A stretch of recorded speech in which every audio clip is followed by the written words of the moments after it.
Welcome to the Lion's Den Podcast Network, powered by Stark Roofing. With over 45 years of experience in the roofing and exteriors industry, Stark Roofing is a local, family-owned and operated company that provides excellent customer service and workmanship.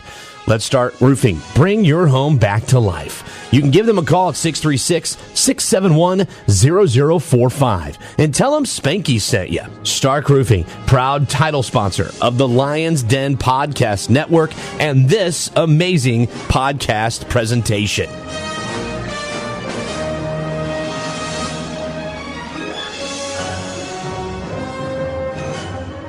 When this baby hits 88 miles per hour, you're gonna see some serious shit.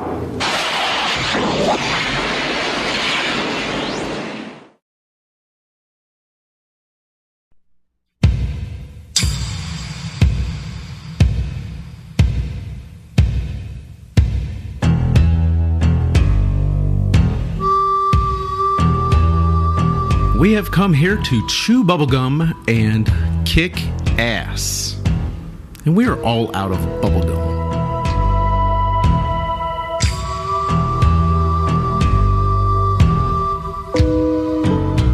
Welcome to the Back to the Past podcast, where today we are putting on our sunglasses and diving deep into John Carpenter's 1988 satirical sci-fi masterpiece, They Live.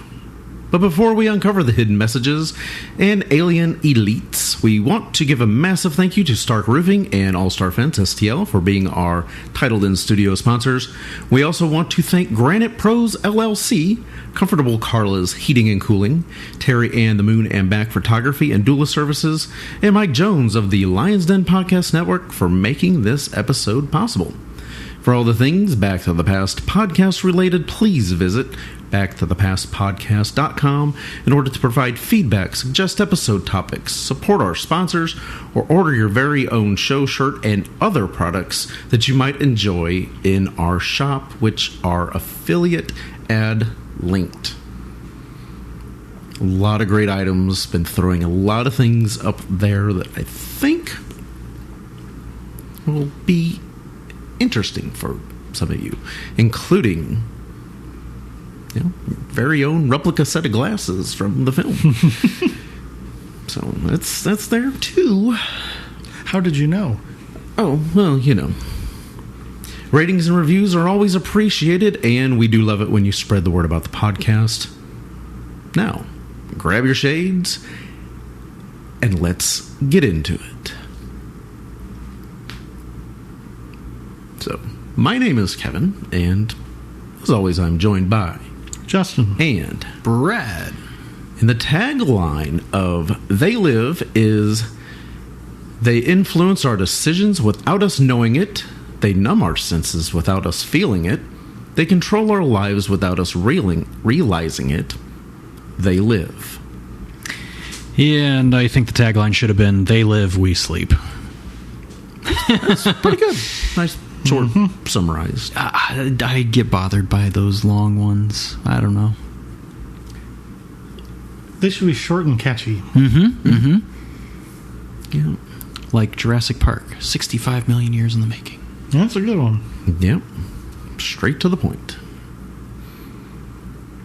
Some stats about the film. This was based on a short story called 8 o'clock in the Morning by Ray Nelson, which was first published in 1963. Justin, this seems like something you would probably be aware of. Well, I'm aware.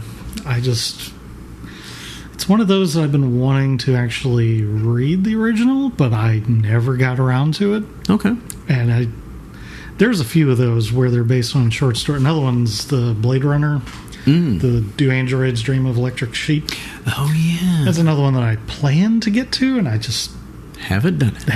And I have watched some things where they compare the source story to the movie, and it's pretty similar to, but it's a short story, so it's just real compact.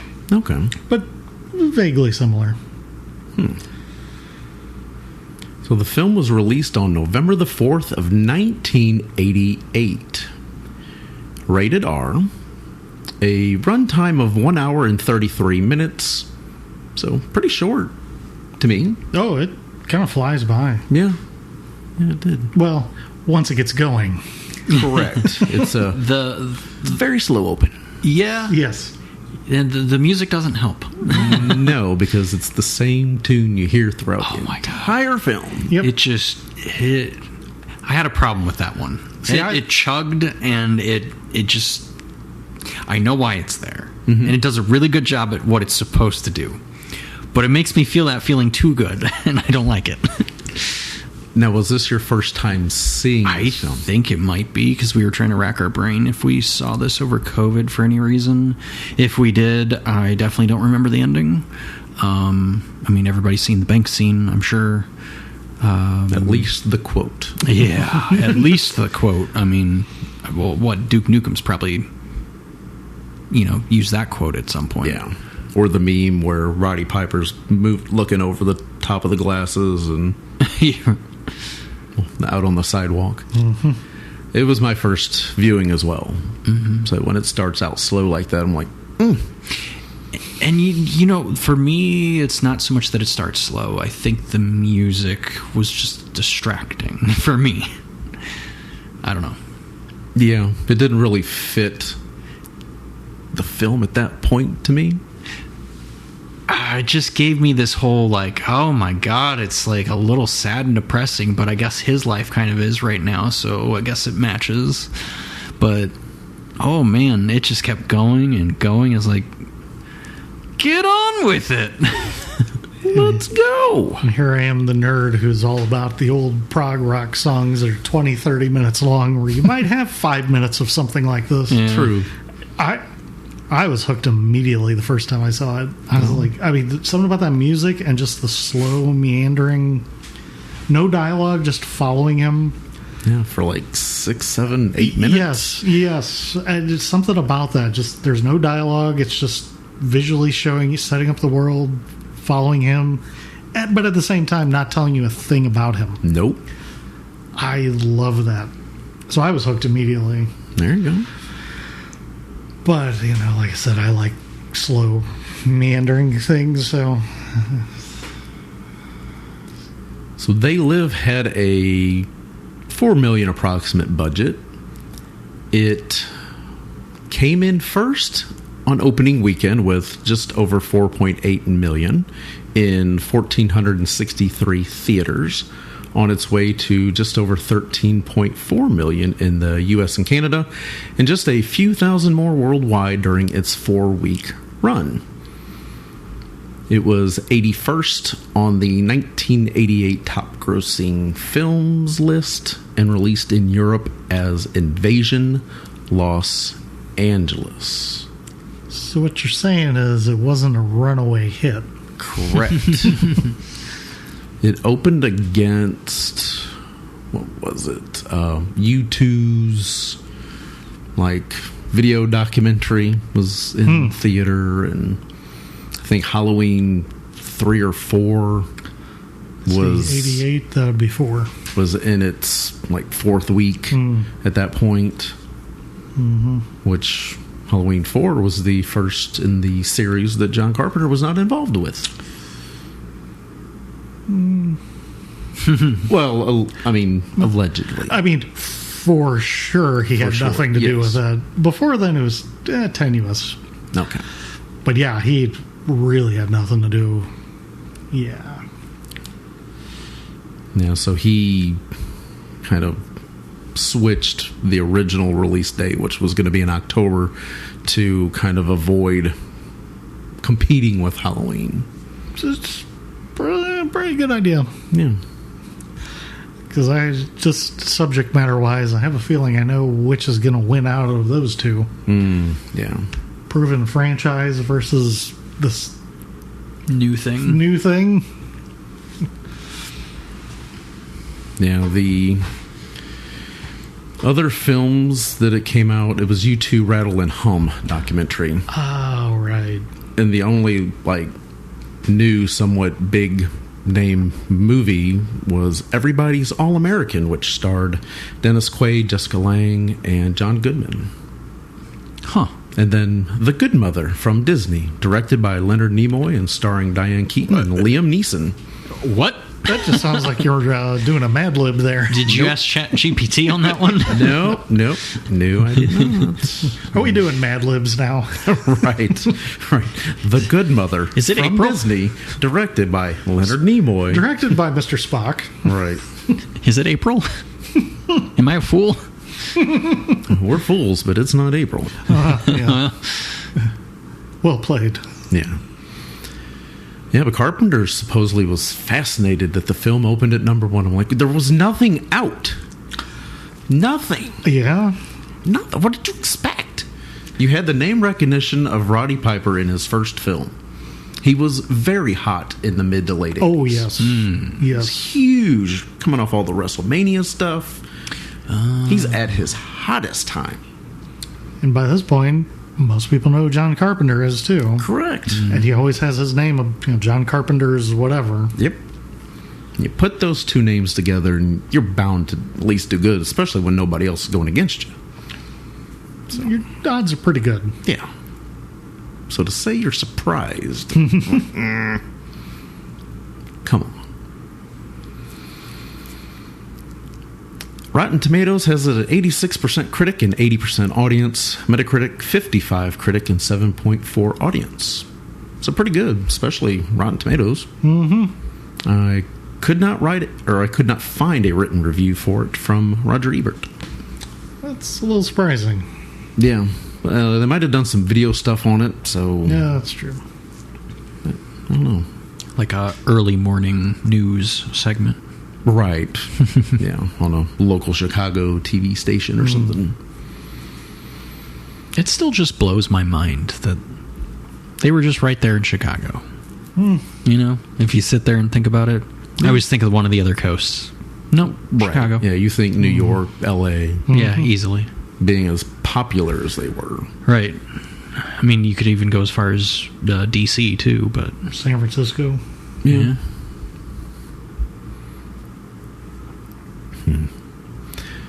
Yeah, some of the things that I noticed as I was watching the film and taking my little notes, like you mentioned about the interesting opening, just the bland. Roddy's just walking along, huge backpack, sleeping bag. Yep. He also mentions, or somebody does, like this economic downturn. And I'm like, God, I'm trying to watch a movie here. Right. Stop bringing up today. Which is funny because 88, I mean, this was after the 87 crash. Yeah. Yeah. So, I mean, yeah, they're would have been timely at the time. Mm-hmm. Yeah. Yeah. Releasing just before the 88 presidential election between Reagan and Dukakis, I believe. 88, that would have been Bush. Yeah, Bush was to 88 to 92, right? Oh, yeah, because that's right. Reagan was 80 and 84. So, Yep. Bush. George Bush. VP Bush. Yep. Bush. And not the beer. Correct. And not the sun.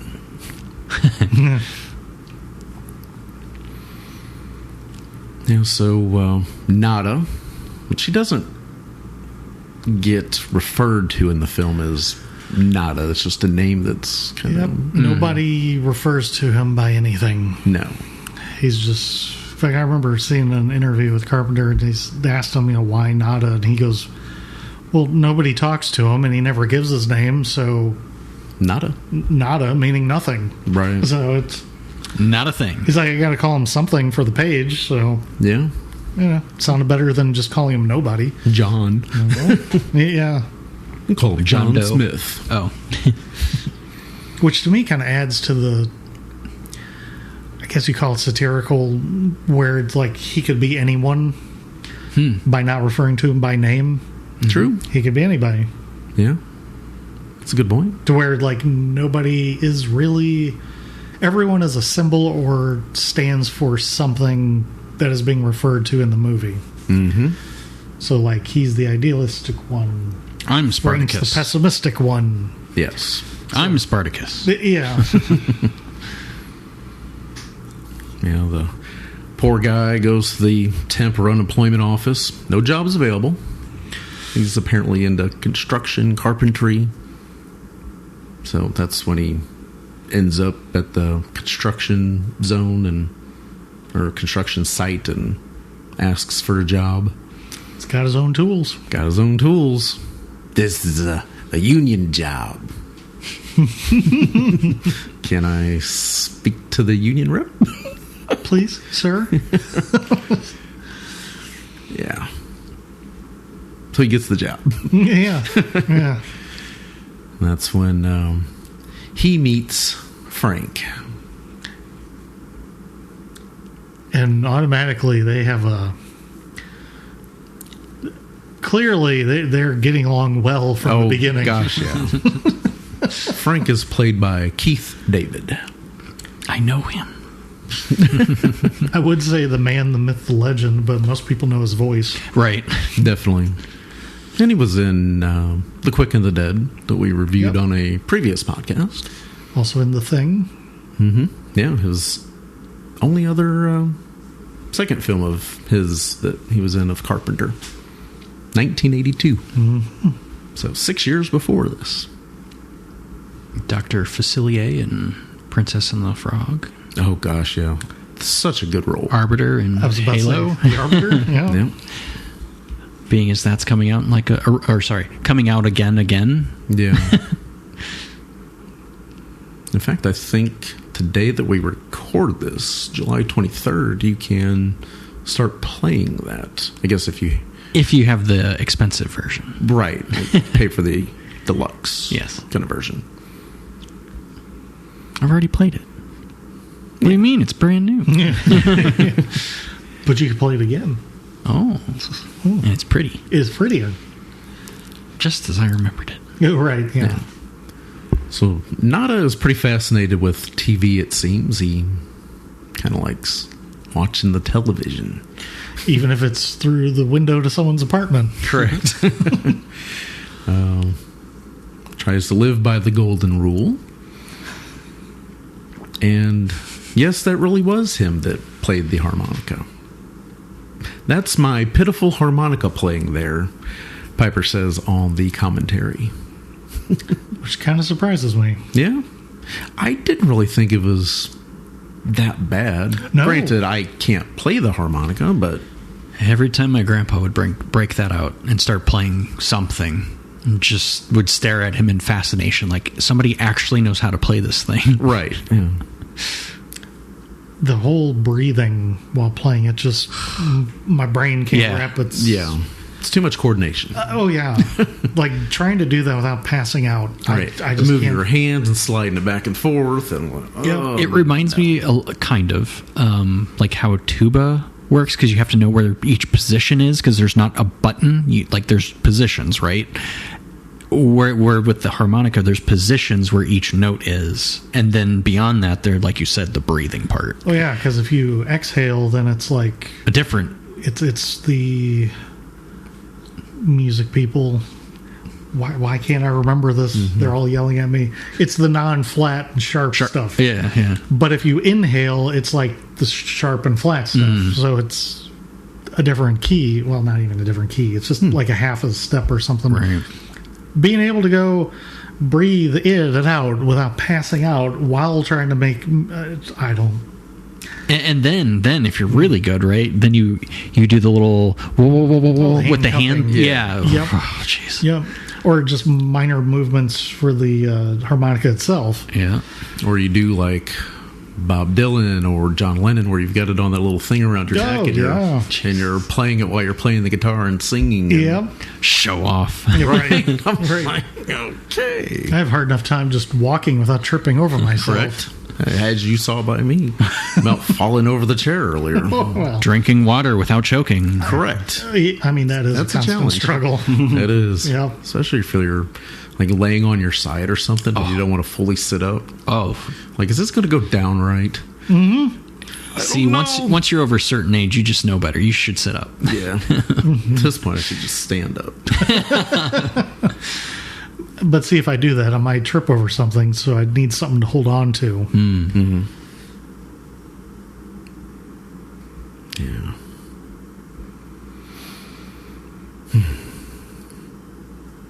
So what are some of the things that you guys remember about your viewings and things like this? Oh, I can tell you the first time I got to see this movie was in the theater. Oh, Wow. like what year approximately? When did he die? 2016? 2015? Something like that, yeah.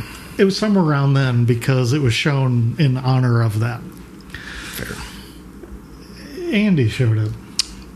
Oh. Our local late night grindhouse showed it, and that was one of the earlier years that I was going, and so I got to go, and I knew the bubblegum scene. I didn't know anything else about the rest. I Pretty knew much. there were aliens, but that's it. Yep, pretty much. So I was hooked immediately, and what a great experience to see this on a big screen. Oh, yeah. And seeing with a crowd, because it's a very funny movie. And intentionally funny. Yeah. And seeing it with a group of people is a real fun experience. Highly recommend that. Unfortunately, it doesn't come to theaters as often as other movies do. No. Licensing, perhaps? Well, it's not musical licensing holding it back. He passed July 31st, 2015. So it was probably about sometime Just not too far after. not too far after, Maybe in the fall months. probably.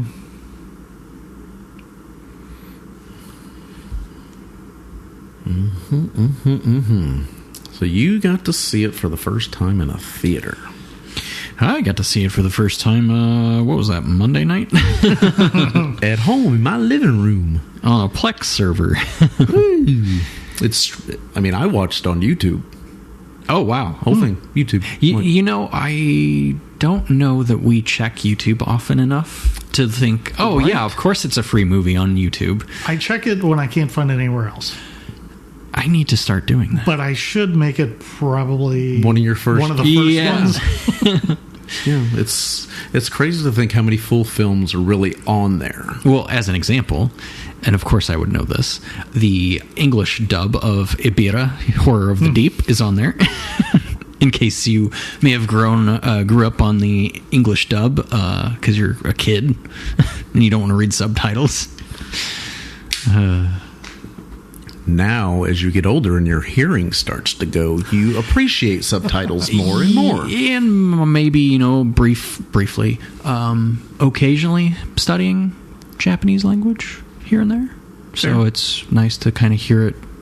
But then you read it and it's like, well, that no. Sentence structure, it's different. Yep, all different.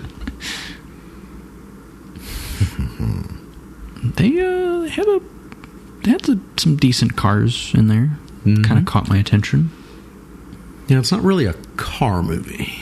Not exactly. Not when you're dealing with a bunch of a homeless encampment and teleportation, stuff like that. There was a, there's a 1959 Ford Ranch wagon. And I know exactly what car that is. Yeah, it's kind of a goofy looking thing, but that's part of the reason it caught my attention. Because I always see it in there and what is that? Yeah. And then I always, by the end of the movie, I've forgotten about it. The one that really caught my attention was the 69 Plymouth Barracuda.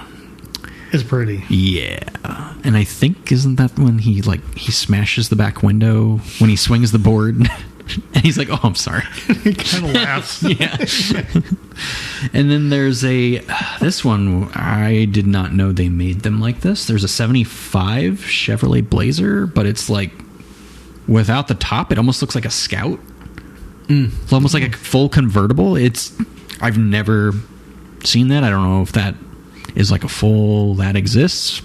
I don't know. I think the truck you were referring to first, that you see at the homeless camp, it says Dean Prophet Carpenter on the door. Yeah, It's the same truck used in the film Overboard, where Kurt Russell played the character Dean Prophet. Oh. Well, I'll be. Yep. There's a few Kurt Russell references in this film. There's also a 75 Camaro, which, they're 75 Camaros, fine. Now, if we were talking Firebirds, we'd be getting closer to that magical number, but Yeah. Especially if it was black with a bird on the hood. Yep. I know Kevin's a big fan of that one. Yeah, just a little bit. Just A wee bit. Black and gold. It's pretty nice. Oh, it looks so good. What a great color combination. Even the Mustang King Cobra, black and gold. Oof. You can say what you want about those Mustang 2s, but that black and gold King Cobra. Painted right. Makes a difference. Yeah. The Mustang 2 reminds me now that I've seen more of it recently, especially in some of the films that we watched. It reminds me of almost like they took a Japanese car, but then made it an American car. Like they kept the size, but then put the bigger motor in it. Well, and even Mustang 2 didn't have a big motor. Oh. I guess King Cobra had a slightly bigger, but in general they didn't. But yeah, it's like if someone took like a Datsun exactly and put Mustang on it. Yeah. That's kind of what they remind me of. Yeah, just not right. It's strange. It's a little off, but I kind of like it more the more I see it. It falls in that category. It's so ugly, it's adorable. Right. Like it's just it's so wrong and it's so weird. Like I kind of love it. There are worse cars much worse. Era. I mean, Pinto. Anybody? I was going to say the Pinto exists. Gremlin. Anybody? I was just thinking of those too. Yeah. And it's funny because the shape of the Gremlin then very weird. Nowadays, very common. Being a hatchback. Right, a lot of hatchbacks. So same with like the Plymouth Horizon, Dodge Omni, stuff like that. I did like seeing George Buck Flower, who plays. Who's in here as well, and obviously I seen him and I'm listening to him like, wait a second, it's the bum from Back to the Future. Crazy drunk driver. Right. And this was apparently the last of 3 films that he did about an alien invasion, with Starman and Mac and Me being the other 2. Yeah. Every so often he'll pop up in a movie I'm watching and that's the guy from Back to the Future. Kind of like the first time you see someone in a role and then you don't see him in anything else for years. Yep. And then you start seeing him again. It's always that guy from that one thing. Yep. Well, he does not act like the bum from Back to the Future in this, though. No, he doesn't seem to be as sauced. No. I mean, maybe at first you can make an argument when you first see him. Yeah. Maybe he's kicked back a couple. But, boy, we see him later in the movie. Right, in his little suit and all. Yeah. Like, wait a second. And he's just labeled as Drifter. He doesn't even have a name. Yeah. Most people in here don't have a name. Just Frank and Holly, which it's Holly Thompson. She's the only character that has a first and last name, who's played by Meg Foster, who then played Evil Lynn in the Masters of the Universe film with Dolph Lundgren. Oh, yes. And Frank Langella. The wonderful Canon film. Yes. And she also voiced Motherboard in the 2024 series, Masters of the Universe Revolution. And then when you see her, it's like those eyes. Yes. You can't, it's like a tractor beam. Yes. They always weirded me out. Yeah, fair. Well, especially in this, because she's so low-key, soft-spoken. Very relaxed, reserved. Yeah. But that tone with those eyes, her character unnerves me. Yeah. It's unnerving. Yeah. Kevin, you'd mentioned the golden rule. Did you say what the golden rule was? No, I left that out. I'd written it down because I felt I might forget. But he who has the gold makes the rules, which I thought was very fitting of the movie. It's kind of fitting for this. Yeah. And still true to this day. Yeah. Yeah. Yeah. Yeah, I remember when Andy introduced this movie, he said, you know, this movie's probably a little more relevant now than when it was made. And here we are like 10 years after that. And I'm like, yeah, this movie's a little more relevant even now. more relevant now. Oh, boy. Yeah, Brad, like you had in your notes that you did not expect Holly to throw Nada out the window. I did not either. No, she just Chucked him. out a, I don't know, maybe it's a 2-story. It feels like a 10-story. Well, because they're on the hill. They're on the hill. And yeah, that might add a couple stories. Whew, that would hurt. And of course, we know that Piper can take a bump. Yeah, So he's got a little experience. Took a hell of a bump flying out of that window. Also, that's the first of several. Those glasses look like cheap plastic, but good God, they must be made out of something indestructible because I never see one break. Correct. And they are getting thrown out windows. They're getting thrown on pavement. They're getting in a trash truck. I'm just going to say that it's whatever they're doing chemically to them, to the lenses. Maybe they do something to the frames too. That's a stretch, I know. But they don't break. Yep. Those glasses that you see are called Hoffman lenses, featuring thick, black, rectangular acetate frames. They were reportedly named after Dr. Albert Hoffman, who was the chemist that synthesized LSD that fits into the film's theme of altering one's perception of reality. It's like, I know this name from somewhere. Yes, I want to say he's the guy that discovered it because he was fiddling with it, and then on his way home riding his bicycle, I guess he got some under his fingernail or something, and kind of started having a trip on the way home. Nice. And his notes were something along the lines of he had an unusual, exploratory, but not non-negative experience or something like that. Basically, it was a nice egg-headed way of saying, like, yeah, it was really trippy, but I kind of enjoyed it. It wasn't a bad time. It wasn't a bad time. Which I guess whenever you're looking through, you first put them on and you see an alien, because everything's in black and white at that point, and you're seeing billboards just has a word obey or reproduce or whatever. It's kind of a trippy. Oh, yeah. Probably tripping. Yeah. Hence why he's just standing there on the sidewalk, up, down, up, down, up, down.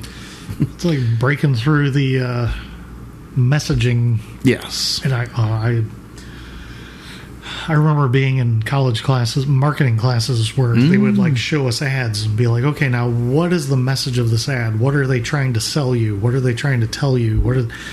And I was watching this movie, I'm like, oh, well, that's what that marketing class was trying to do, except he had a pair of glasses to tell him the answer. Right.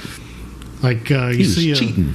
Like a magazine with happy couple on it, and look through the glasses, and it's marry and reproduce. Yes.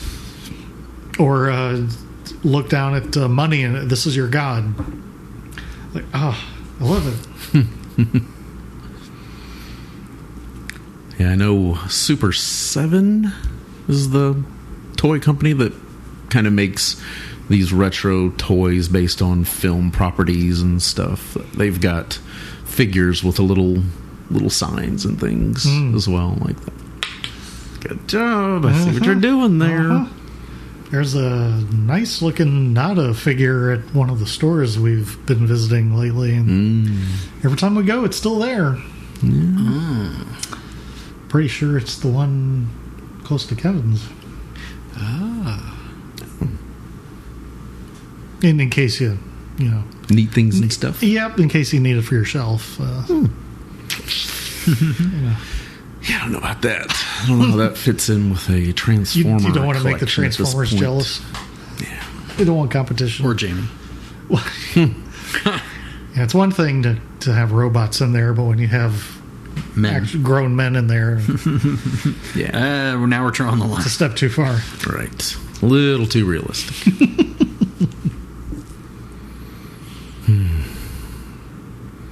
Yeah, it's a very politicized I guess you would say, film about capitalism and all that stuff. But Piper mentioned in an episode of Monster Vision in 1997 that Carpenter wanted him to discuss the film's political subtext while doing promotions for the film. But since he was in the U.S. on a green card, working for wrestling promotions and stuff like that, he really did not feel that it was his place to discuss American politics, and said that he actually liked Reagan, so he did not really agree with the film's politics and shied away from discussing them while doing promotion for the film.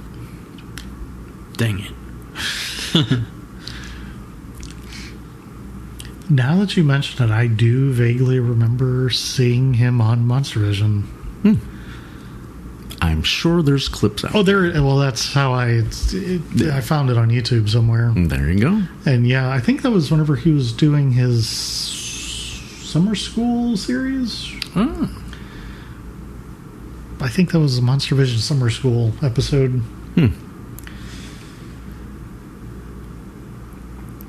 I can understand why, if you're not like a citizen, why you wouldn't want to comment on politics. Right. I completely understand. Yeah. Especially working in Hollywood and or trying to. I mean, this is his first role. Mm-hmm. His first film role that he left the WWF at the time to do, because Vince McMahon said, "No, we'll find you a role to do under like our branding with another studio and project." And he's like, "No, I want to go do this." So he left. And then that's why you ended up with Hulk Hogan doing No Holds Barred. Whew. Not quite the same legacy, we'll say, between the two films. Yeah, I was going to say, can you imagine Hulk Hogan in this role? Let me tell you something, brother. Right. When you put these glasses on, I don't know what you see. Just put them on. Put them on, brother. Oh, boy. It would turn into a parody of itself. Yeah. Right? Yeah, totally different. Don't be a totally different film. I'll say that. I mean, I would watch it. Yeah. But I wouldn't be able to take it seriously at all. Right. Because he would have dropped brother like 15 times in the film. Oh, yeah. At least.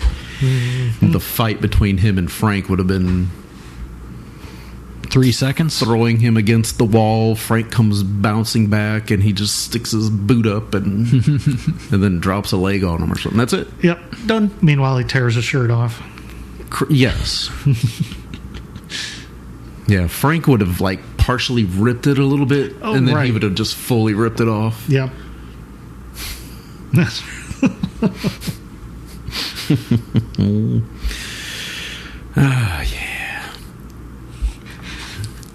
So Carpenter wanted Piper because he was a wrestling fan since he was a kid, and even wrote a column for a magazine called The Ring at some point.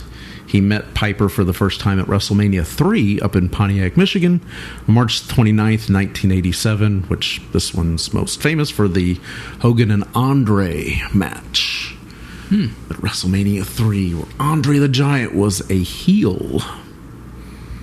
And this was supposedly in front of like 93,000 people, some crazy amount. Where'd he get a place that big? Pontiac Silverdome. There you go. And he ended up casting Piper in the film because he wanted a truly rugged man for Nada. Huh. Yeah. When Piper told John Carpenter that Vince was a control freak and said that, hey, when I came back to wrestling, I was twice as important as when I left. Yeah, because the film's successful. You're the first pro wrestler to go into a major motion picture, but not the last, that is number one at the box office opening weekend. Now they have a hot commodity on their hands. Correct. I mean, look at The Rock. Oh gosh, yeah. Now look at all the things he's done. Yeah. He's done too much though. Yeah.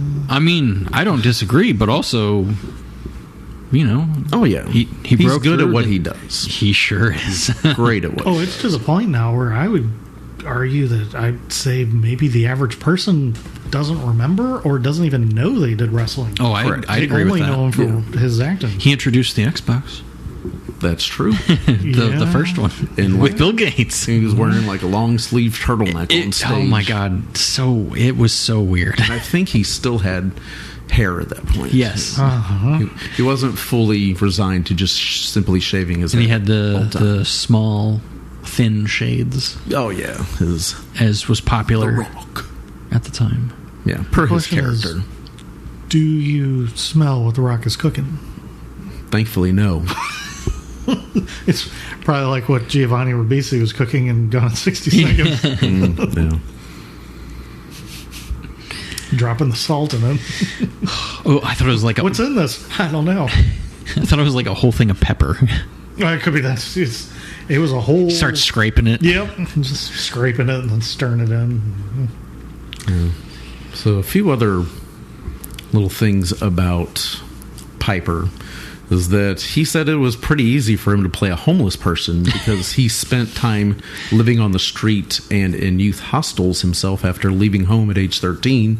Damn. When he got expelled from school, something to do with pulling a knife, I believe, and had That'll a do falling out with his father. I know he had a pretty rough childhood. He ended up being a brawler, hence why he got into wrestling Yeah. From at a what very young age. what I gather, like, the fact that he turned out as nice as he was Very is nice shocking. guy, it Well, you seems. know, compared to how his childhood it's funny was. how life experience can humble you. and shape you Yeah, to be the complete opposite of where you came from. yes. It's like some people just go along with it, and some are like, "No, I don't like this. I don't agree with this." He was a doting father and grandfather. So Yep. like And always there for his kids as much as he could be. I know he was real good with the fans. Oh gosh, yeah. Who, when he did his time in Los Angeles in a promotion there with like Chavo Guerrero, was stabbed multiple times going to and from the ring because his character, he always played a heel. So he drew the kind of heat that you wouldn't imagine.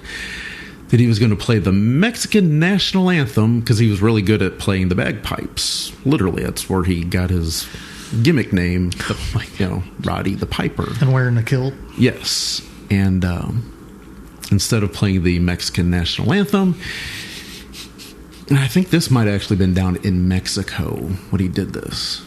He played La Cucaracha. And he said the chairs were bolted down, but some were still being thrown into the ring. The man could draw heat. Oh, yes. He knew the buttons to push. Yes. And it's like that famous line about, bubblegum. That was one of the lines he had in his notebook to potentially use in wrestling at some point. Oh, Yeah, I want to say, like, Carpenter asked him, like, do you have, like, phrases, something you can use? And he's like, well, I got a whole, like, notebook full of them. So he, like, gave him a few, and he goes, oh, yeah, use that. That sounds good. Yeah. I mean, that dialogue just sounds like something that would be used in Duke Nukem. It totally. And was used, by the way, because the bubblegum one definitely came up in Duke Nukem. Remember when video games were silly sometimes just for the sake of it? I miss that. Yeah. I miss that. The time when something like Earthworm Jim could be a Right. popular thing. Right. Yeah. Battletoads. Battletoads. Yeah.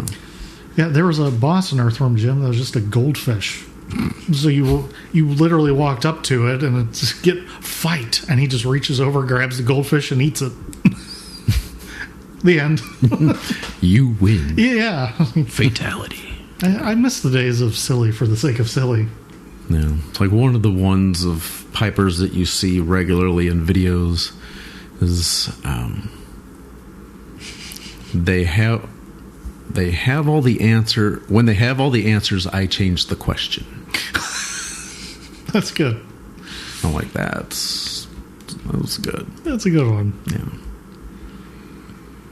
And like John Carpenter, Piper had a problem with authority. So not just his character, but in real life, He says, ask me for the shirt off my back and I will give it to you. But tell me, not a chance. I think I relate to that quite a bit. Here's another good one. I'm so quick, I could spit in the wind, duck, and let it hit the old lady behind me.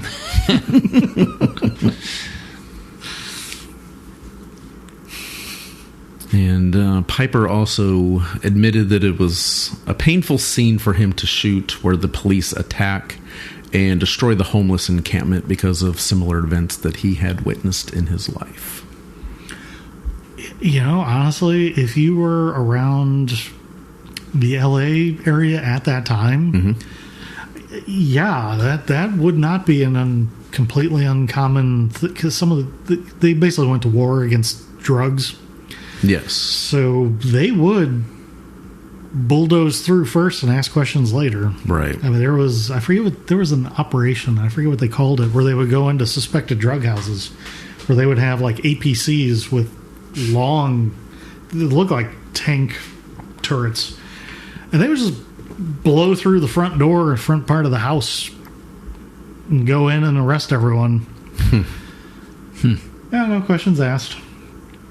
So seeing that today would be like, oh, there's no way they could, but yeah, late 80s, early 90s, yeah, it do be happening. Yeah. That is where the movie escalates quick. Very, yeah. Like before then, it's kind of plodding along, but boy, from then on, it just kind of doesn't let up. Yeah. All right, well, let's go ahead and take a quick little break, and then we will resume our discussion about They Live.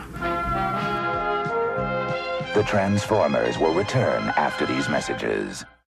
No, honey, not another fan. We need to get the AC fixed. Well, when you win the lottery, maybe we can afford it. How about we just call Carla? Who's Carla? Comfortable Carla's Heating and Cooling. They're locally owned, fully licensed, have unmatched pricing, and offer 0% financing if we qualify. Sounds like you really love this Carla. After this house gets cooled down for cheap, I'm pretty sure you're going to love her too. Comfortable Carla's Heating and Cooling, taking all the hot air out of your house. Follow them on Facebook or call them today at 314-266-5228. Get off my lawn! Oh, sorry, sir. I was just grabbing the Frisbee real quick. Get off my lawn! My bad, Mr. Jones. My daughter thought those flowers were okay to pick for her mom. Hey, get off my lawn! I know, but my wife seriously does not know how to park. So, are you sick of hearing old man Mr. Jones hollering at you all the time? Well, guess what? It's time to get AllStar Fence involved. 0% financing options available for qualified customers, and the #1 most trusted name in fencing. AllStar Fence makes sure to provide not only a fence that looks strong, but is strong. Let AllStar Fence give you the privacy and comfort that you deserve at home by calling them today. 636-209-2096 or 618-604-0065. And don't forget to swing by their Facebook page at AllStar Fence STL to see examples of their amazing work. Granite Pros, custom countertops, and more will take care of all your countertop needs inside and out. They specialize in granite, quartz, and quartzite. Kitchens, bathrooms, outdoor grills, interior design applications. They are tops in granite inside or out. Give them a call. 636-275-2840. Find out about the home improvement you've been dreaming of and how it can become a reality. That's with Granite Pros, custom countertops, and more. Find them on Facebook at Granite Pros LLC today. Are you ready for some candid photos? Are you ready for some joyful photos? Are you ready for some vibrant photos? Well, Terry Ann Photography is what you want then. Custom photography specializing in maternity, newborns, families, and high school seniors. You can't be you without being you. Fun, entertaining photo sessions on location with Terry Ann Photography. Call now and book your session today. 314-608-2137. Or you can email at terryannphotography.com. Also, don't forget to check out some of her awesome work on Facebook, Terry Ann Photography. We now return to the Transformers. Welcome back to the second half of our episode about They Live. We've already mentioned Roddy Piper, Keith David, Meg Foster, George Buck Flower. But then we have Peter Jason as Gilbert, which Gilbert has always been a name that's like, it's weird to say. It sounds like one of those names that nobody would name their kid Gilbert. No. You only see characters named Gilbert. Yeah. Yeah, that's true, because the first instance of Gilbert that I can think of is Leave It to Beaver and Stephen Talbot. It's also an old name. Yes. But not really like for adults. It's more for kids. But obviously the kids have to grow up into adults, so... Yeah, see What's up, my Gil? name. Yeah. See my name, legally. Bradley. It's okay. At least I'm not a Braden, Jaden, Caden, whatever. Sorry for those listeners. Right. Then we have Raymond St. Jacques as the blind street preacher. Yeah, kind of creepy guy. Yeah, kind of. Kind of creepy. His, like, whenever you have a blind person, the way they see is by feeling. Mm-hmm. So well, let me feel you. Right. And of course, he's doing it to make sure he's not an alien. But he does it kind of aggressively. Yeah. And like, I would be freaked out by having this blind man just like, well, let me feel you, and just blah, blah, blah, all over you. This is how blind people shake hands. Yeah. God. Yeah, that's one of the first people that Nada comes across when he comes into the area. Because he's out doing his preaching thing, and then the police show up, and Nada's like, oh, nope, I'm out of here. Yep. Moving on. Jason Robards the Third, just simply named Family Man. I'm only familiar with Jason Robards. Yes. We have John Lawrence, not the arch nemesis to the Karate Kid, as Bearded Man. You know, I've been called worse. All right. Then we have Susan Barnes. She's the brown-haired woman. Again, wonderful names. Spared no expense to come up with character names. Right. Cy Richardson is the Black Revolutionary.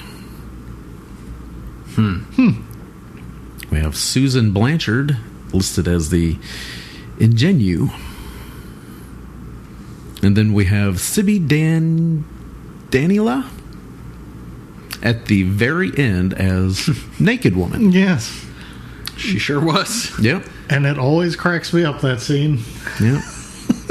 Took me by surprise. All right.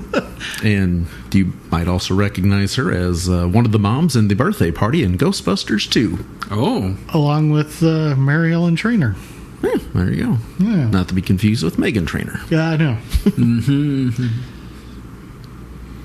So some of the uncredited cast of the film is none other than John Carpenter. He's the voice that says sleep. I honestly don't even remember that in the film, but You know, I'm blanking on it now too. Oh darn, we have to go back and rewatch. Yep. Oh no. I'm sure it was one of the subtext things with the glasses. That sounds about right. Yeah. You would think.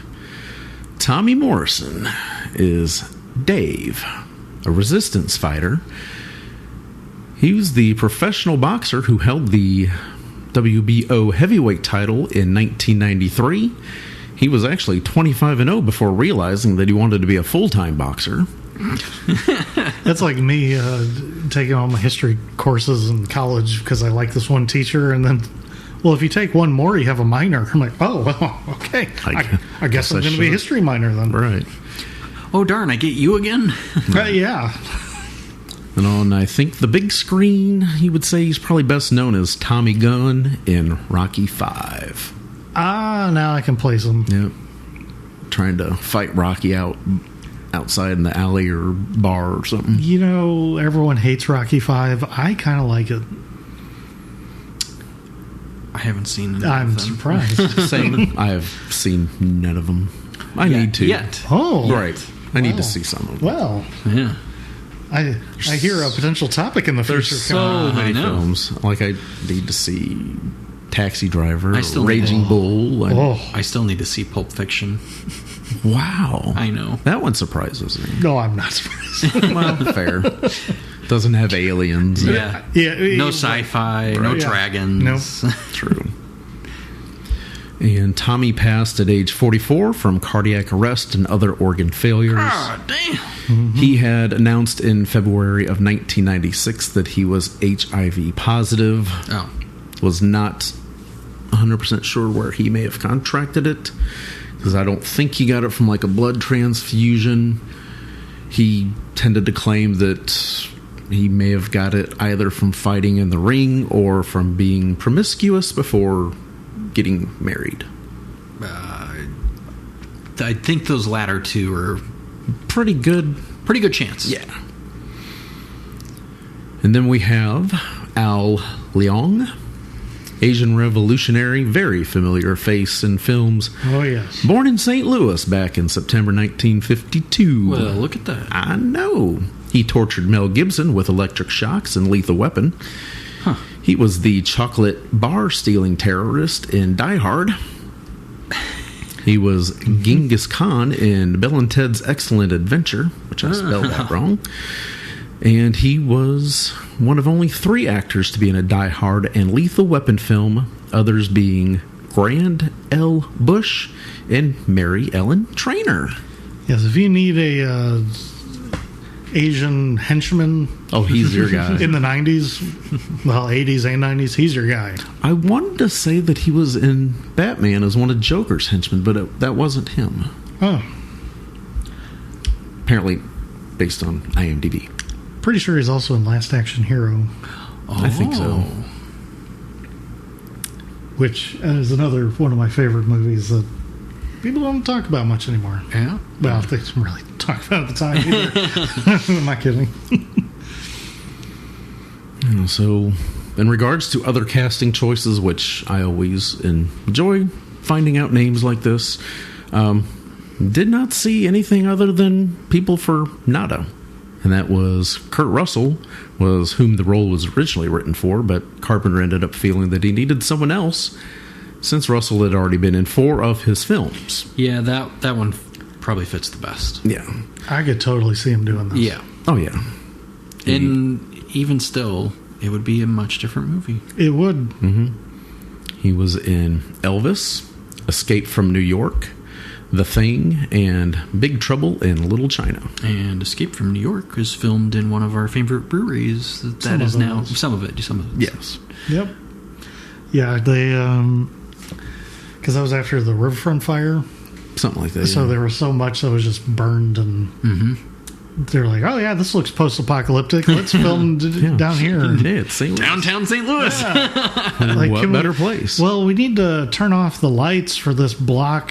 Fine. Yeah, you'll shoot here. Yeah, we'll do anything you want. Right. Other names considered for nada. This was much longer list than I expected. Alec Baldwin, Michael Biehn, Brian Bosworth, Jeff Bridges, Bruce Campbell. And here's where things get a little silly. Tom Cruise. Of course. Harrison Ford probably could have pulled it off. Not that these guys couldn't. Right. It's like we're talking top billing, though. Yeah.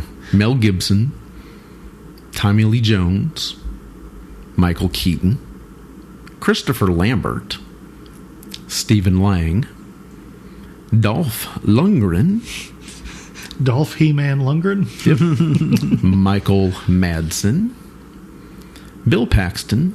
So right there we've got 3 people who were in Tombstone. Ron Perlman, Arnold Schwarzenegger, Sylvester Stallone, Patrick Swayze. I think Swayze could have. He would at least had. He would have had a look. Sure. Yeah. Kind of similar to Piper's longer brown hair. Yeah, I can see that.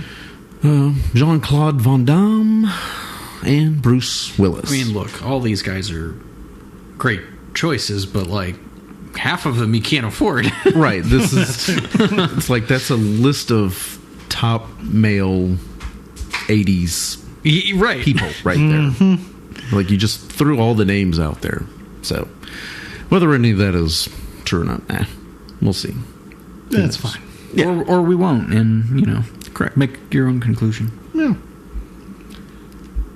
I feel a few of the people could have pulled it off, but yeah, I mean, like early Jeff Bridges. I mean, I could see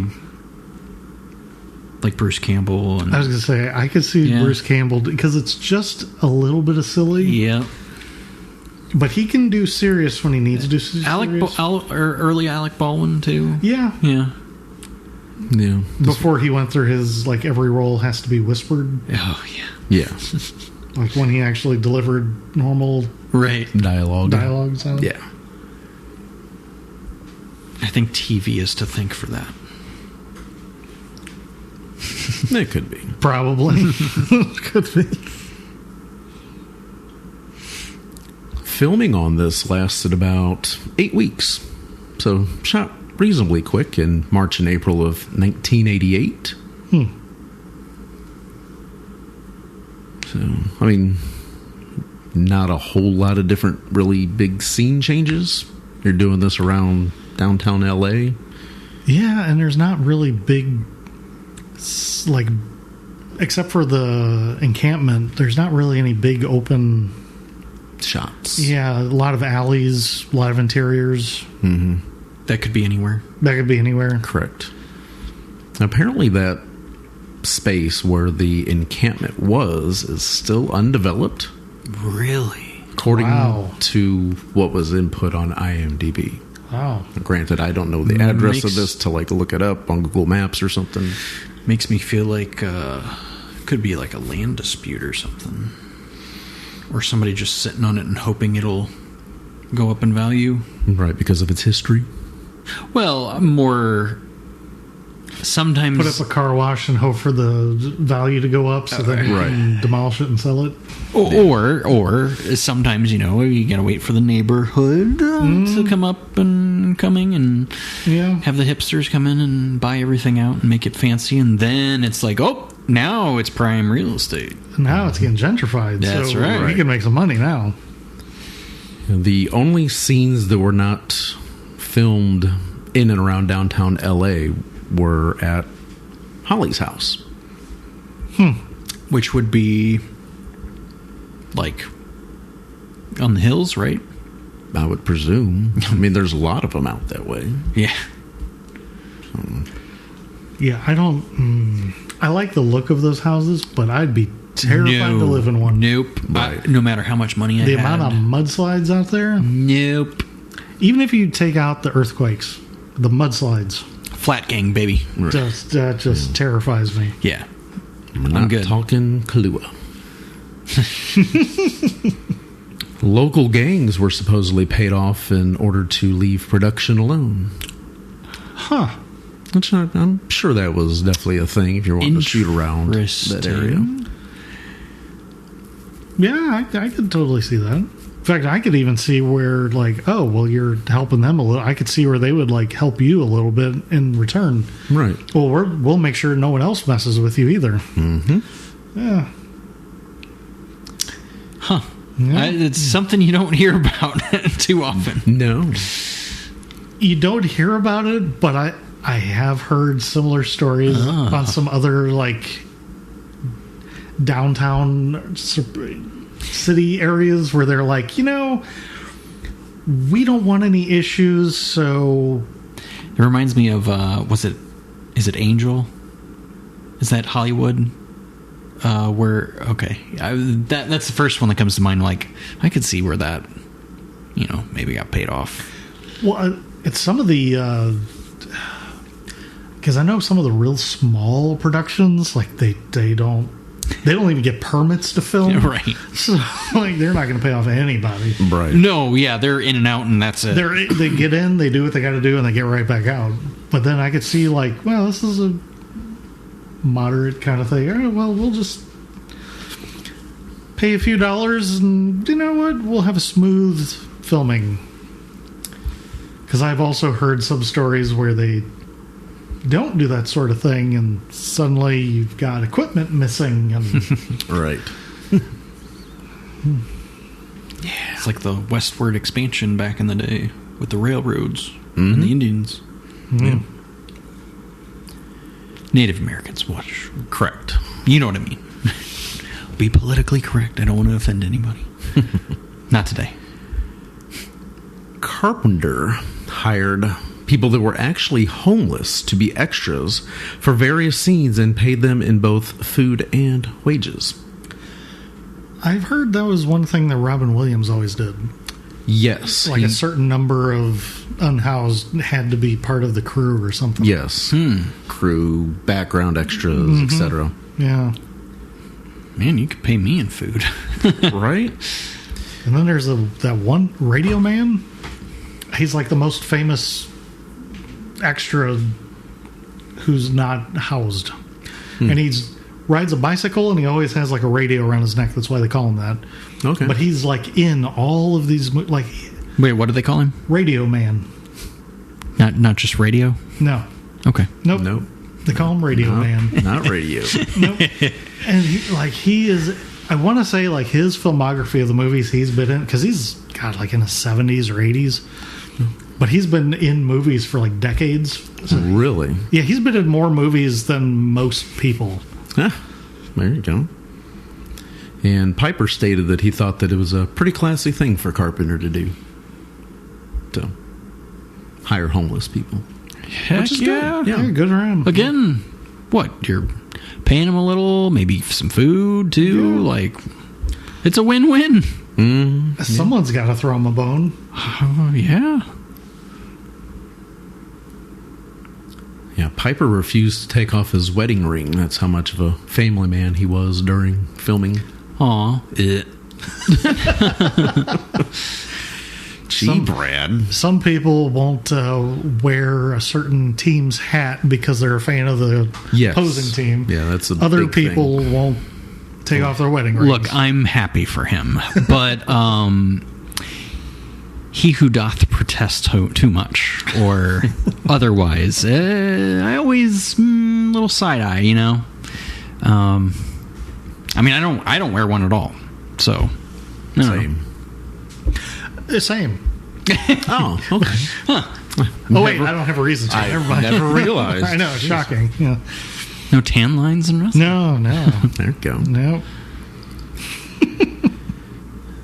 It cost production $12,000 to have that train go by in the opening shot. Damn. And it had to be filmed twice because of a technical error, which led to an additional $12,000 bill. You know, I was wondering. So, whoops. That reminds me of Tropic Thunder, where they're supposed to make an explosion, and so the movie is about filming a movie, and in Tropic Thunder they do this big explosion, and it's like a couple $1 million, and they didn't even get it on film, so they have to do it again. And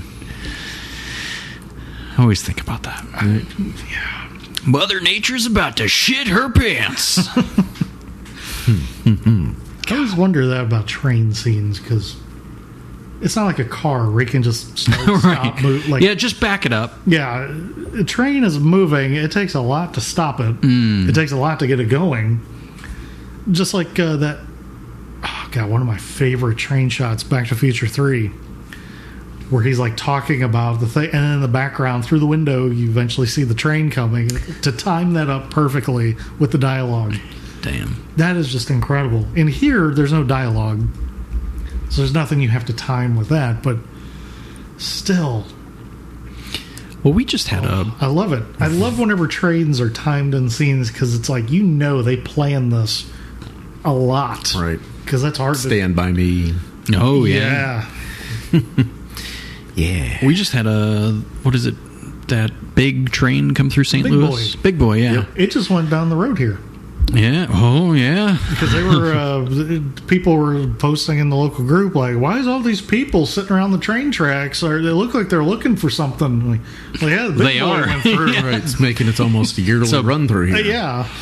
Yeah, because it was about, I guess, around this time last year, and I think you could hear and feel the train just from, not too far away from where we are. I was too busy engrossed in work. I paid I had no idea it was coming through here. Better than being out there and passing out from heat exhaustion, heat stroke, because you've been standing out there and it's running behind. And I'd rather do that than my daily work, honestly.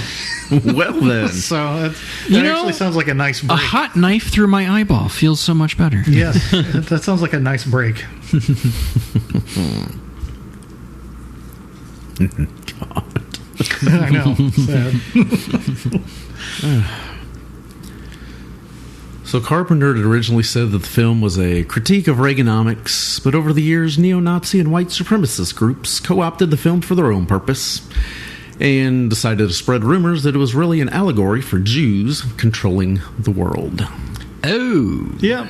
That was the thing that every time I watch the movie, I always think like, oh, it's so amazing how many people watch the movie and just don't get it, or they sure don't. They flip it to mean something that it was actually meant the opposite. Right. Mm-hmm. They try to make it their own thing. Yeah.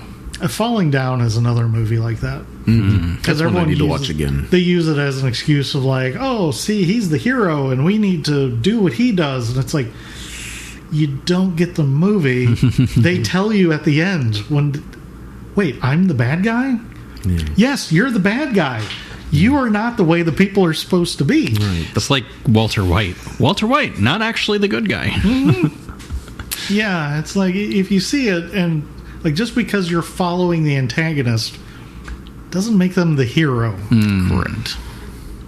Just because you can see, he's got a point here. You know what? Not everyone is as cultured as we are. I know. Like I understand what everything he's saying in there. I've probably thought at some point. Yeah. But I'm not going to act on it.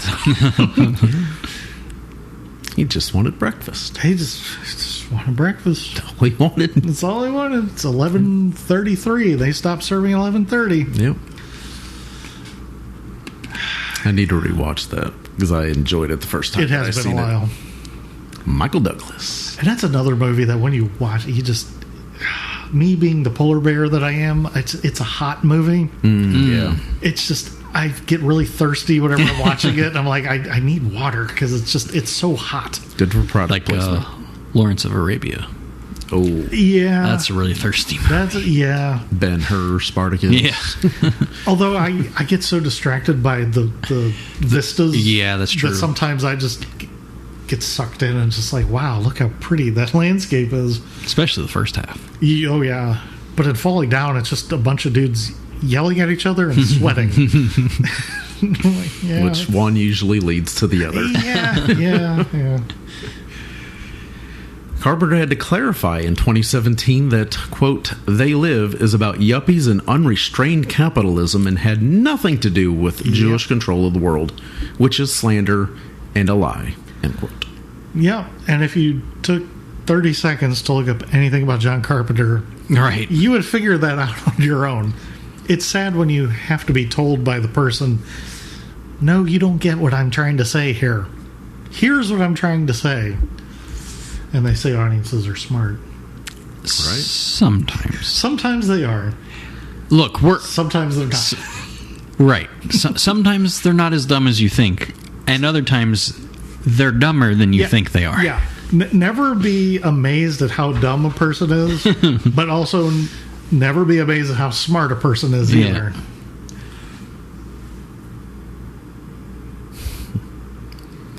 All right, let's talk about the fight. Which is the most amazing scene of the movie. Yes. Which, again, when you see this in a theater with a crowd, that scene just, as the scene escalates, the laughter escalates. Yes. And it comes in waves, and it kind of feeds off each other. I mean, I was doing that by myself. Reportedly, Piper and David rehearsed this fight for around 2 months in Carpenter's production office backyard or something like this. Oh, cool. And at one point, Carpenter had asked Piper about including a suplex in the fight. But Piper asked, well, which one do you want to use, before trying to demonstrate a few on Carpenter himself, which Carpenter was able to end up avoiding. But he did let Piper put him in a sleeper hold, which is his wrestling gimmicks end move or whatever. Are we sure he wasn't just like, oh yeah, we're, in quotes, choreographing. I just want to pretend wrestle with one of my favorite wrestlers. Right. And this fight scene was filmed over 3 days and was only supposed to last around 20 seconds, but ended up with a run time of 5 minutes and 20 seconds. Damn. Oh, yeah. Yeah. I knew it was a little while, but damn. Yep.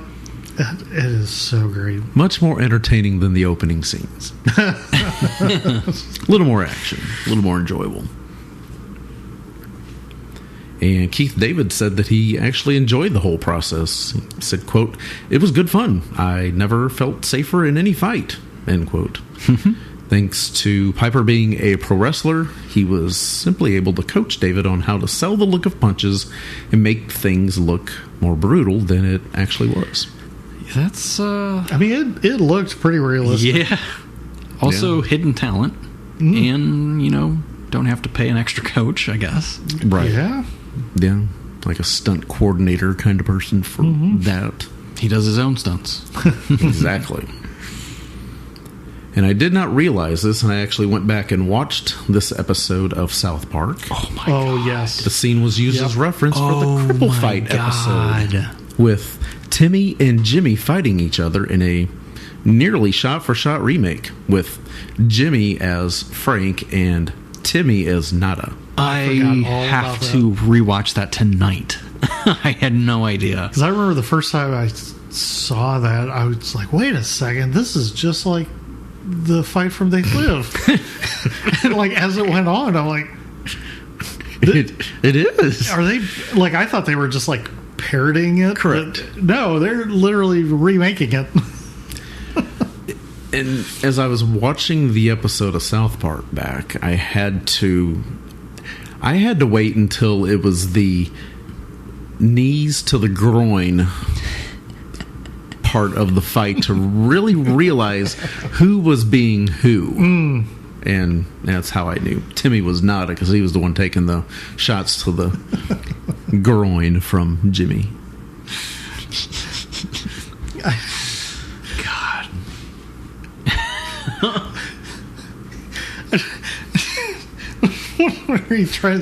Because after that we were talking about it and I rewatched it. He tries to punch him. You dirty mother. Yep. Yeah. Oh no. What a great scene. Yes. The fight was also referenced in the 2013 video game Saints Row 4, with Piper and David voicing fictionalized versions of themselves in a recreation of the fight scene. Well, I almost want to play the game just for that. Right? Yeah. Never played any of the Saints Row games. I didn't either. To my understanding, they're kind of silly fun. Yeah. Kind of like this movie, so that checks out. Yeah. And I know, Brad, I think you and I both had in our notes that the item that you see the guards holding near the end of the film when the newsroom goes into a state of panic, the communicators that they're holding is the same PKE meter that is used in Ghostbusters and a film starring Hulk Hogan, Suburban Commando. That little doodad has been used in a few things. And every time it pops up, I turn into that Leo meme. Yeah. As we all pointed. Right. Yep. From Once Upon a Time in Hollywood. Mm-hmm. Yep. With Brad Pitt. Good film. It was a good film. Yeah. I enjoyed it. So So PKE is short for psychokinetic energy, in case anybody was curious, like I was. So I had to look that up. Speaking of little doodads, throughout the film they were teleporting. Yeah. And I was just sitting there like, beam me up, Scotty. Right. Because I had no idea, like, oh, apparently that can happen now. Yeah. Well, if you see towards the end, you're not beamed up. You're, like, teleported down. Yeah. Which is what happens when the drifter in his suit is with Nada and Frank, and he takes them downstairs. Oh, yeah, gives them a nice tour. Yeah. While they're wearing their contact lenses, because they met the revolutionaries, or the resistance, whatever you want to call them, and they're meeting. They had an upgrade. Right. She's like, you don't need the glasses in here. We're all good. We're all real. And we have no more black and white shots after that. Nope. This was something I thought was kind of interesting. Artist Shepard Fairey, Fairey. He's best known for creating the Hope poster design for the Obama campaign. He credits They Live as a huge inspiration and was the basis for his use of the word obey. So I haven't really dug into his work. I'm just familiar with seeing the Obama campaign poster. Yeah, I mean, the reddish white blue headshot kind of thing. Yeah, for a while they were everywhere. Right? Yeah. In The Simpsons, Bart vs. the Space Mutants video game from 1991, which is on a plethora of systems, there's a callback gameplay feature where Bart can wear X-ray glasses and see the space mutants that are possessing Springfield characters. Well, that's fun. Yeah. I'm trying to remember if that's one I had. I just remember all those Simpsons games are pretty hard. Very, yes. Because I rented them, and I'm like, I don't... Yeah, the NES and couldn't get Super anywhere. Nintendo games are just very difficult to little I've played of them. I wanted to, because I thought I was into The Simpsons at the time. Yeah. I did have that on the NES. That was one of my first couple of games.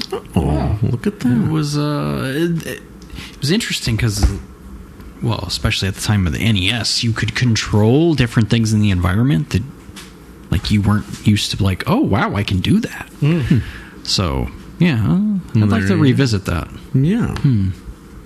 If only there was a way. If only. There's plenty of ways. I can think of a few ways. Yep. I could just fire up my original NES and pop my EverDrive cartridge in. Well, mayhaps away I go. We might. I got the NES Mini with all those ROMs on it. Yeah. I bet it's one of them. I hope so. Well, I know mine does because I set it up that way. Well, you set up mine too. Okay. Yeah, right. Yeah, like you or I are going to do that. Oh, I tried. And he sent me all the stuff, and I tried, and I'm like, yeah, this is just, it's not working. This is above my pay grade. Yeah, this is beyond me here. That's just not. And then he does his magic, and there it is. Poof, there it is. Poof, there it is. Sent me the video of you playing the Blue Marlin. Oh, that's right. Yeah. Now I remember. Yeah. That's the way back machine there. That's going back. Was that when we were cut. in the podcast studio? Yeah. Yeah. That's a deep cut. Yeah, we 10 years on that. If not more. Yeah, because I remember him saying, I don't know what I'm doing in here. And I'm sitting here at the Moolah waiting for something, probably a midnight movie, and I'm sitting there just waiting, and I'm like, oh, well, and I just start telling us, well, you do this, and you do this, and you do this, and I said it, and I'm like, he didn't ask you to give him the entire how to play the whole stupid game. Oh, yeah. Got to make sure you leave out the drag, and if the drag's too tight, the thing's going to break, so you got to let out a little bit of drag, and then you got to do this, and you troll for this. I'm like, oh my god, what am I doing? Actually, yeah. You ever send something that nobody asked for, and you realize, oops. Immediately you have like a post-sending message regret, like, wow, that was too much. Maybe I should delete that. Maybe I should. Well, too late now. Yeah, it's okay. It's gone. It's already been read. Yep, and we're just okay. Just Homer Simpson back into the hedges. Yep. Yeah. Or Grandpa Abe Simpson just putting the hat down, turn around and grab it, walking back out the door. Yep. Yeah, we're just not going to look at the phone again for the rest of the night in case there's any responses to that. We'll deal with that tomorrow. Mm-hmm. That's tomorrow, Justin Pro. Mm-hmm. How many times has that sentence been uttered? Oh, I don't know. Too many. So there's been a few instances of bands sampling the TV broadcasts in music. Taylor Momsen, who probably most people would know as Cindy Lou Who from the Grinch movie with Jim Carrey. Oh. And her band, the Pretty Reckless. She has a band? Oh, yeah. Yeah. Sampled the TV broadcast in their 2014 song House on a Hill, which I listened to it. I'm like, not bad. I could not find on Spotify the metal band Sugar Coma. What a good name. Yeah, they also sampled it in their song Half Sick. And apparently there was talk of a remake in the works, with Carpenter producing. Matt Reeves had signed on to direct and write the screenplay way back in 2011, but the project shifted from a direct remake to a readaptation of 8 O'Clock in the Morning, with intentions to abandon the satirical and political elements of the film. Boo. Yeah. Nothing seems to have come of that. And then producer Sandy King said in October 2023 that a modern audience could see similarities with the events of the movie going on in a real-world context, and stated that an expansion from They Live would be announced shortly, feeling that a sequel could be a reality. And still nothing on that either. Yeah, that was one of those long-rumored, they're either going to do a sequel or a remake or something, and it just never happened. Never happened. It's like every year or two you'd hear like, oh yeah, they're still working on. Nothing ever came to it. It's like the 2006 Metroid movie that came out. Oh wait. Yeah. But this is one of those movies that, like, I would argue, like, do you really need more? No, I think it's a good one and done. Yeah. I agree. The fact that it still holds up, the messaging. That's when you know you don't need a remake. Correct. Yep. Here we are almost 40 years later. Mm-hmm. And it all fits right in. Yeah. I do like when a film tries to say something. And I get annoyed when they try to pull that out with remake, redo, whatever you want to call it.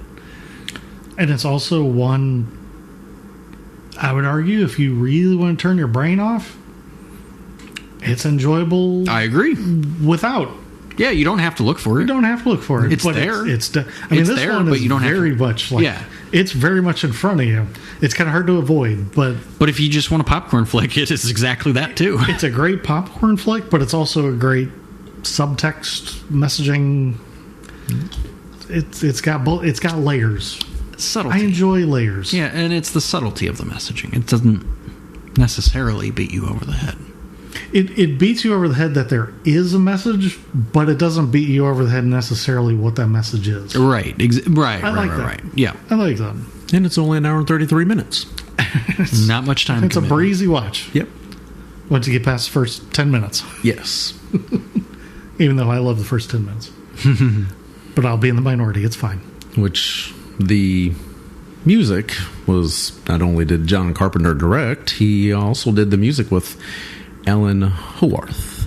Which is pretty common. The two of them team up on a lot of their soundtracks. Yeah. This was they did the music of Christine and some of the Halloween movies. Because I think they did the Halloween 3, even though they didn't do anything else. They did the music for it. Silver Shamrock? Oh, yeah. Oh. It was their 7th and final film together. Interesting. I mean, Howarth is still live. Sure. It's not like he passed. Right. They just haven't worked together since. Yeah. Which is odd. It is. Because you do so much in the 80s and then nothing. It's like Christopher Nolan and Hans Zimmer. Yes.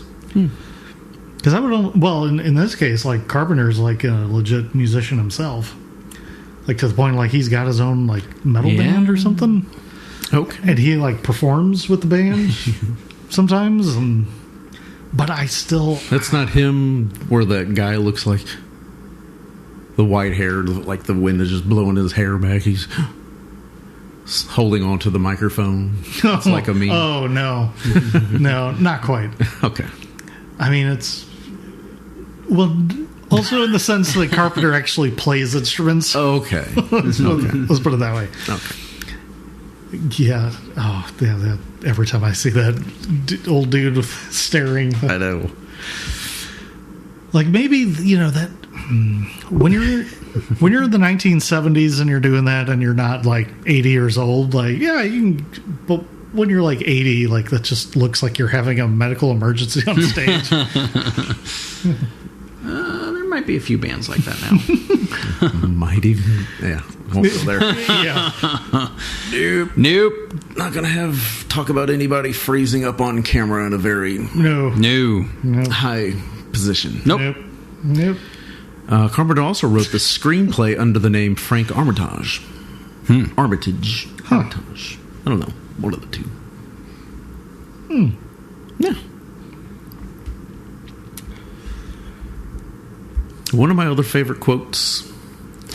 Life's a bitch. She's back in heat. Oh, yeah. I forgot about that. That's a good one. I audibly laughed when that was said.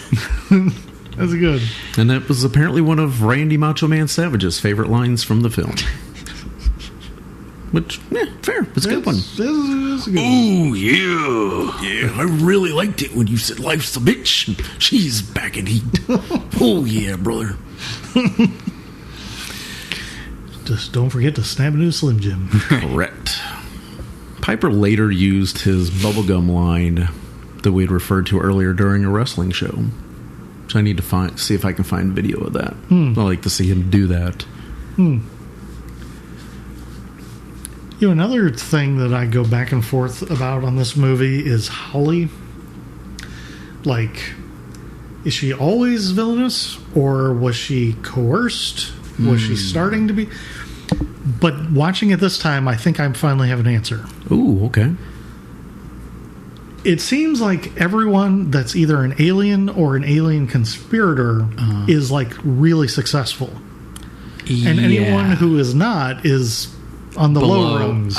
That's exactly. And she's like the high up director of whatever. That was my conclusion as well. So, like, my final conclusion is I don't know that she was in cahoots to begin with, but she becomes in cahoots.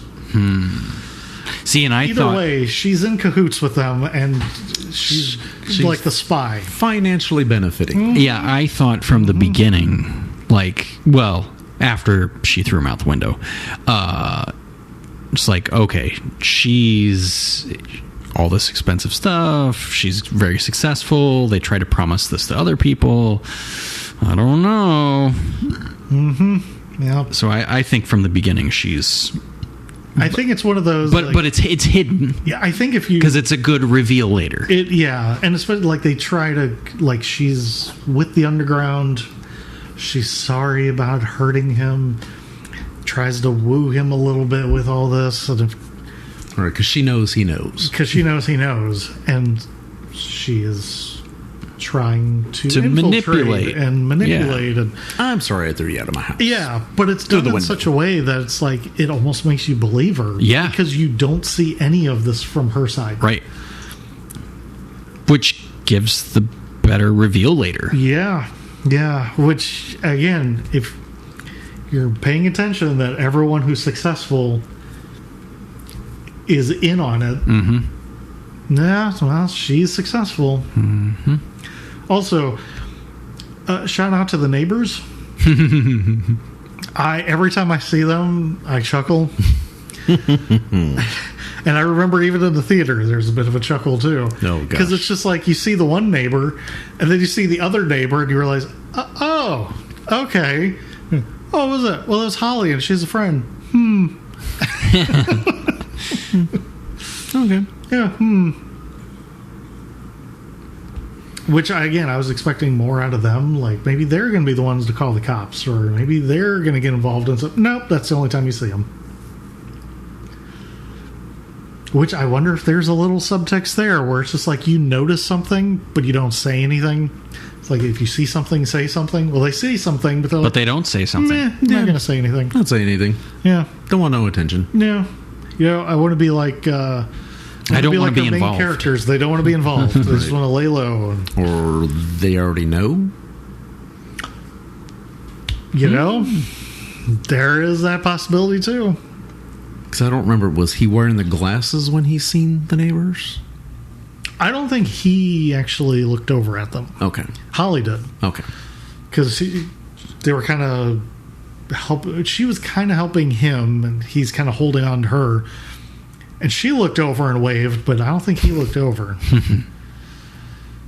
Oh, that's silly Holly. Curious. Yeah, she brought another man over. Another man out the window. That hussy.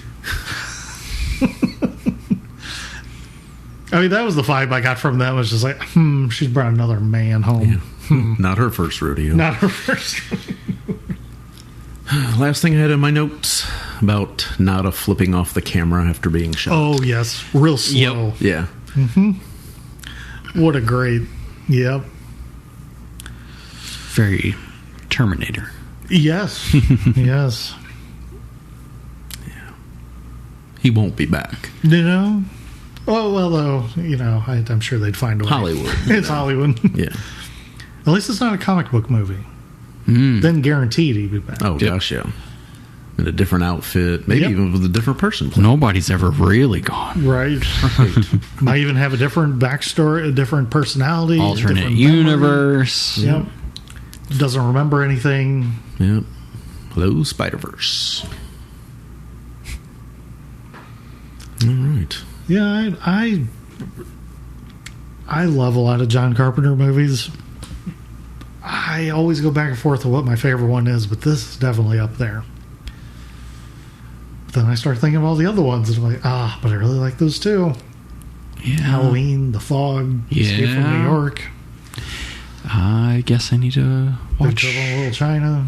Escape from New York. Finally. Yeah. Oh, yeah. And then Escape from L.A. Yeah, that's not so good. Fair. That was maybe we'll skip that for now. Maybe we'll skip that. It's interesting for curiosity's sake, but don't expect nothing. to see Snake Plissken surfing on a massive wave, that is a little, a little much. It's a little much. Fair.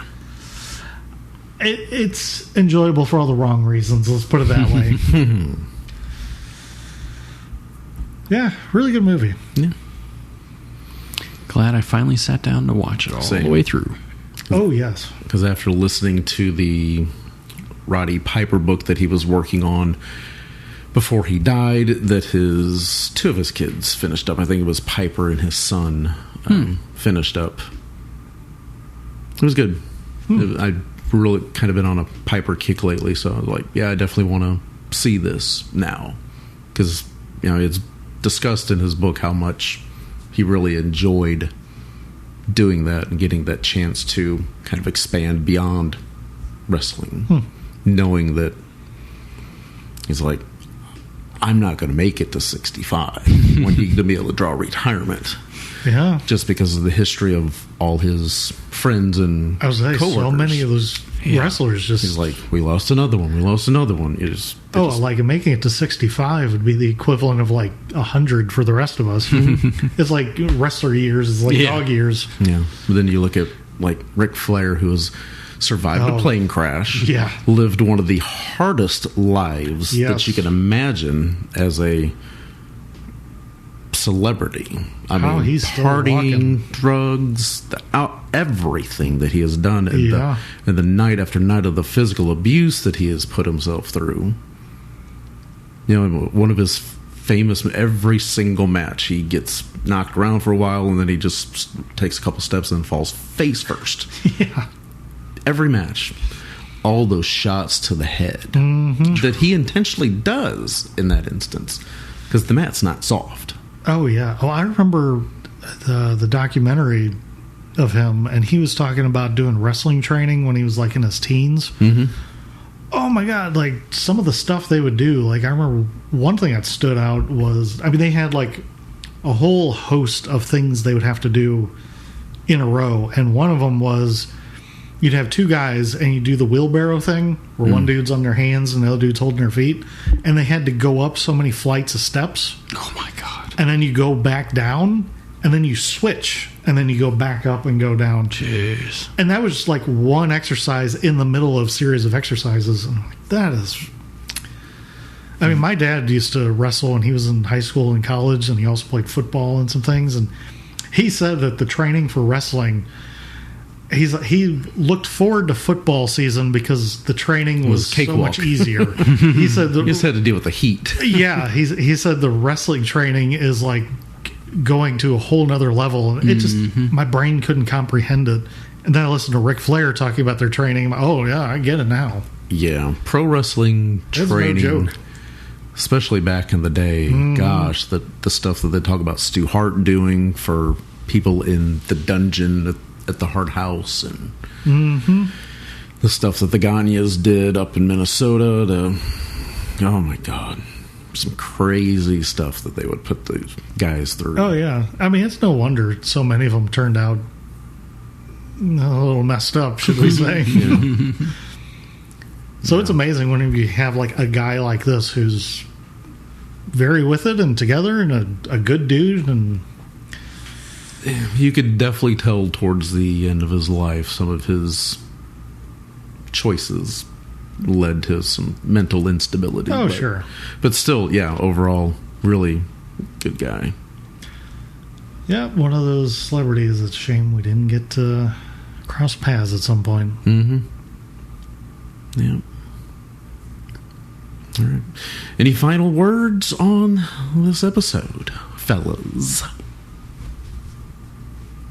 Yeah, nope. I love it. Go check it out. Yep, check it out. Hey, YouTube. Yeah.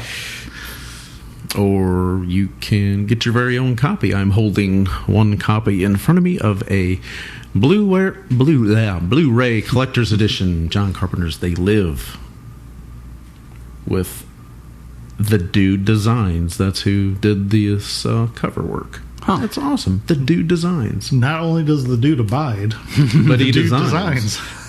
And you know, it really does tie the cover together very well, too, doesn't it? Yeah. Waste, obey, sleep, buy, consume. Yeah, just some of the boards on their signs. Very well done. God damn, that's nice. But yeah, there's links in our shop. Going to backtothepastpodcast.com, and you can get your very own. You can even get the Steelbook 4K Ultra HD version. Yeah.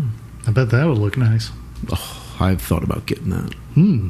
I think it's actually cheaper than this version that you got here right now. Maybe. I've had that one for quite a while. Oh, I'm sure you have. I have no idea. And I guarantee it is cheaper than it was when I got it. Yeah. Oh, yeah. Gosh. You can get really great deals on Blu-rays and stuff right now. Oh, yeah. It's crazy. Even the Criterions are still on sale, 50% off on Amazon. They go 50% off fairly often. Okay. Which is kind of nice. Yeah. Either Barnes & Noble or Amazon. Yeah. Sometimes at the same time. Yeah, which is what happened this year. Yep. They sure did. Yep. And then if they're not on sale, you can find them sometimes in stores for cheaper than list price. Not as good as 50% off, but cheaper than list price. I know one place in South County here that you can frequently find new copies that are $10 cheaper than you would buy them new. Jeez. If they weren't on sale anywhere. Nice. So worst case, yeah, it's another option. And that wraps up our look at John Carpenter's They Live. Remember, the next time that you look at a billboard or pick up a magazine, put on your sunglasses because you never know what's really staring back at you. And before we chew our last piece of bubblegum and head out, again, a massive thank you to Stark Roofing, AllStar Fence STL for being our title and studio sponsors. And we also want to thank Granite Pros LLC, Comfortable Carlos Heating and Cooling, Terry and the Moon and Back Photography and Doula Services, and Mike Jones of the Lion's Den Podcast Network for supporting the show. For all things Back to the Past podcast related, make sure to visit backtothepastpodcast.com. Again, you can leave your feedback, suggest next episode, movie topic, which we record, or we put episodes out every other week at this current time. You never know. Support our amazing sponsors or grab your official show shirt and more, including movies about what we talk about and glasses from this film. And if you enjoyed the show, please leave us a rating and review and tell a friend to help us spread the word. And until next time, keep your eyes open, and we will see you when we get back from the past. Thank you for consuming this podcast. Please obey and turn it off. Yo, 1 week's pay. It's the best I could do. Wait! Hey! You better find yourself someplace to hide and keep praying nobody ever finds you. Try these on. Look, you crazy mother. Put these on. Hey! Stay away from me! I'm telling you, you dumb son of a... I'm trying to save you and your family's life. You couldn't even save your own! I'm giving you a choice. Either put on these glasses or start eating that trash can. Not this year. Okay. All right. Okay. Come on. Come on. The Lion's Den Podcast Network, powered by Stark Roofing. With over 45 years of experience in the roofing and exteriors industry, Stark Roofing is a local, family-owned and operated company that provides excellent customer service and workmanship. Let's Start Roofing. Bring your home back to life. You can give them a call at 636-671-0045 and tell them Spanky sent you. Stark Roofing, proud title sponsor of the Lion's Den Podcast Network and this amazing podcast presentation.